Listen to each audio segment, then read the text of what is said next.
Дождь в Екатеринбурге. Из гуляющих только одни уточки.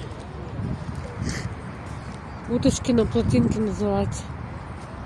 Вот одна чешет перышки.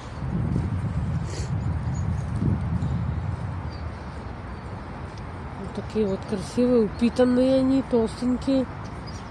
Толстенькие уточки. Вон их плавает просто в море. Вот плотинка глазами обывателя.